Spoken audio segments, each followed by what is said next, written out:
Selection committee के मेंबरान आज Kakul academy पहुंचे जहां पाकिस्तान क्रिकेट टीम के प्लेयर्स पहले से मौजूद हैं।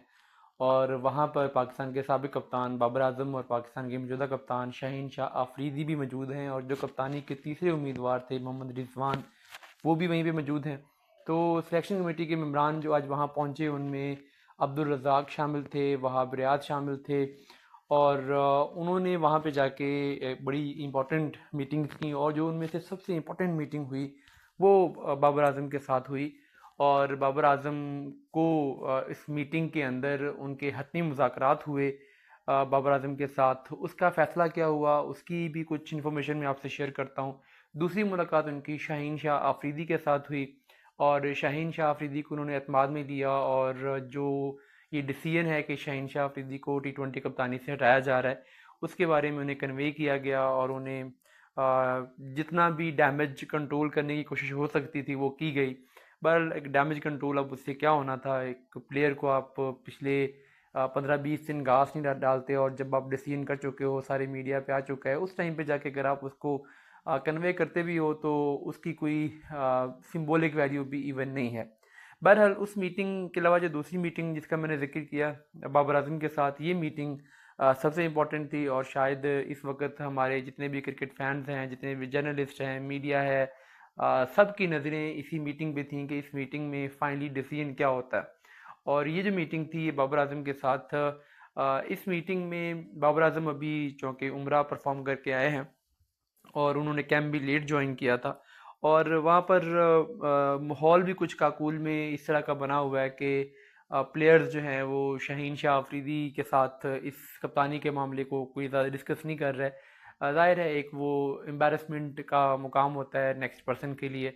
लेकिन बहरहाल वहाँ पे प्लेयर्स में भी ये अंडरस्टैंडिंग थी, आपस में सरगोशियाँ इस तरह की चल रही हैं कि जी बाबर आजम जो हैं वो हमारे कप्तान बनने जा रहे हैं, और शाहीन अफरीदी को कप्तानी से हटाया जा रहा है। और फिर जो रिजवान का कैंडिडेचर है वो भी है कि अगर बाबर से मुज़ाकरात फाइनल नहीं होते तो रिजवान को कप्तान बना दिया जाएगा। तो इसलिए बाबर से पहले आज मीटिंग होनी थी, क्योंकि ऑफ कोर्स बाबर से अगर डील नाकाम होती तो फिर रिजवान को डील ऑफर की जानी थी। तो बाबर से इसमें जो डील हुई थी, पहले बाबर आजम की जो मोहसिन नकवी से एक इनिशियल मुलाकात हुई थी, तो उसमें बाबर आजम ने जो अपनी टर्म्स एंड कंडीशंस रखी थी, जिनका मैंने आपको एक पिछली वीडियो में जिक्र भी किया था कि बाबर आजम ने ये मुतालबात किए हैं। तो उसमें से पीसीबी काफ़ी सारे मुतालबात मानने के लिए तैयार था, लेकिन पीसीबी का सिर्फ एक कंसर्न है कि बाबर आजम टेस्ट कप्तानी से दस्तरबरदार हो जाए, क्योंकि शान मसूद की उन्हें लगता है कि दौरा ऑस्ट्रेलिया में जो परफॉर्मेंस थी वो बेहतर थी। फिर शान मसूद का आप जानते हैं बैकअप बड़ा स्ट्रॉन्ग है, फारसी कल्चर का जो पाकिस्तान के अंदर एक इन्फ्लुएंस होता है वो भी है। तो बाबर इस पे ज़िद थे कि नहीं जी मैंने टेस्ट कप्तान भी बनना है।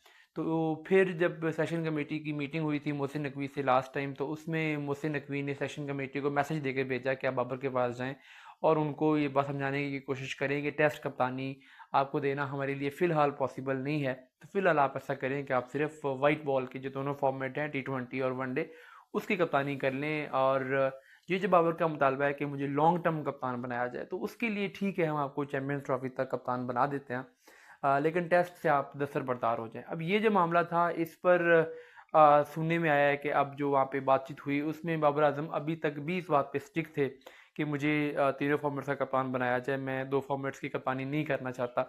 तो बाबर ने इस मामले पर मज़ीद अभी तक किसी किस्म की फ्लेक्सिबिलिटी नहीं दिखाई, ये जो टेस्ट कप्तानी छोड़ने वाला मामला है।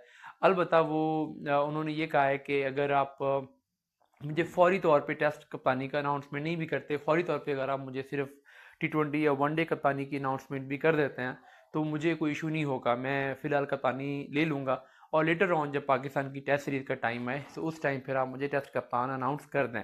तो अब इस मामले पर मोहसिन नकवी जो हैं वो भी कल काकूल जा रहे हैं, और कल वो भी बाबर आजम से फ़ाइनल मुलाकात करेंगे।